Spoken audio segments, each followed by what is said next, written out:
America citizen అంటే green card హోల్డర్ని పెళ్లి చేసుకుంటే మన ఇండియన్కి వెంటనే వాళ్ళకు కూడా గ్రీన్ కార్డు అని లేదంటే యుఎస్ వెళ్ళటానికి సంబంధించిన వీసాలు వస్తాయా? దానికి ఉన్న ప్రాసెస్ ఏంటి? ఇమ్మీడియట్లీ గ్రీన్ కార్డ్ రాదు.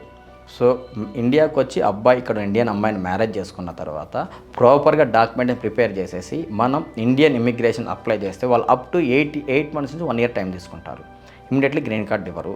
సో ఇది స్టెప్ వైజ్గా ఉంటుంది. అప్పటి వరకు ఎంఐ ఎవరైతే గర్ల్ ఎంఐకి యూఎస్కి ఎంట్రీ ఉండదు. అమ్మాయినా అబ్బాయి అయినా ఎవరైనా male or female US citizen కానీ లేదా గ్రీన్ కార్డ్ వాళ్ళు చేసుకుంటే ఇమ్మీడియట్లీ వీసా స్టేటస్ చేంజ్ కాదు.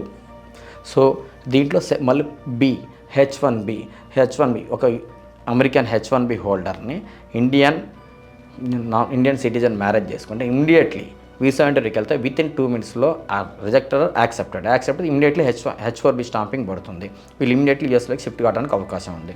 బట్ గ్రీన్ కార్డ్ సిస్టమ్ మాత్రం 8 to 1 year పడుతుంది. అక్కడ American citizen or green card holder Indian citizen marriage చేసుకుంటే ఈమె యొక్క వీసా స్టేటస్ చేంజ్ చేయడానికి వీసా స్టాంపింగ్కి కంప్లీట్ డేటా అప్డేట్కి 8 to 1 year టైం పడుతుంది. అప్పటి వరకు మ్యారేజ్ అయినా లీగల్ మ్యారేజ్ అయినా అమ్మాయి ఇక్కడే ఉండాలి. సో అప్రూవ్డ్ అయ్యేంత వరకు వెయిట్ చేసి తీరాల్సిందే.